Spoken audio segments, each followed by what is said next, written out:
السلام عليكم ورحمة الله وبركاته أيها الإخوة والأخوات. Assalamu ala man ittaba'al huda, pour tous ceux qui cherchent la vérité, Inch'Allah, nous allons essayer de parler d'un sujet très primordial.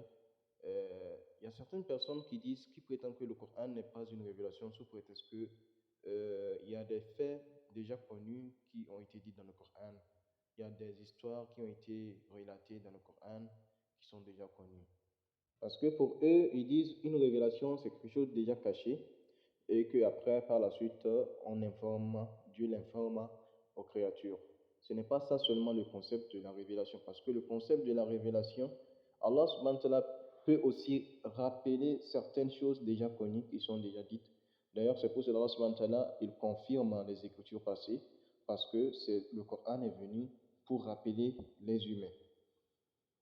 Le Coran est venu pour rappeler les humains. Et cela existe aussi dans la Bible. On voit tel verset et que par la suite, il y a un autre prophète qui vient confirmer le même verset ou bien faire rappeler, c'est-à-dire son peuple, des paroles déjà connues d'avant. Mais cela ne veut pas dire que ce n'est pas une révélation. Donc, quand Allah subhanahu wa ta'ala lui donne des exemples dans le Coran de certaines personnes, par exemple de certaines incrédules, Allah subhanahu wa ta'ala donne l'exemple de certaines incrédules. C'est pas pour juste pour embellir, je vais dire l'histoire, mais c'est juste pour le fait de nous avertir et que nous puissions éviter également le comportement de ces personnes en question. Il nous donne aussi l'exemple des prophètes et des pieux, pas pour embellir l'histoire, c'est juste dans le but de nous donner l'espoir et d'imiter également ces prophètes-là en question dans leur comportement. Hmm? Donc, c'est en ce sens Allah subhanahu wa ta'ala donne ces exemples-là.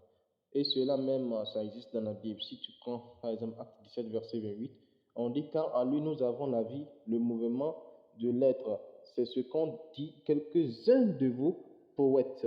De lui, nous sommes la reste. Donc, ça, c'est la parole des poètes. Cela ne veut pas dire que le verset de Acte 17, 28 n'est pas une révélation.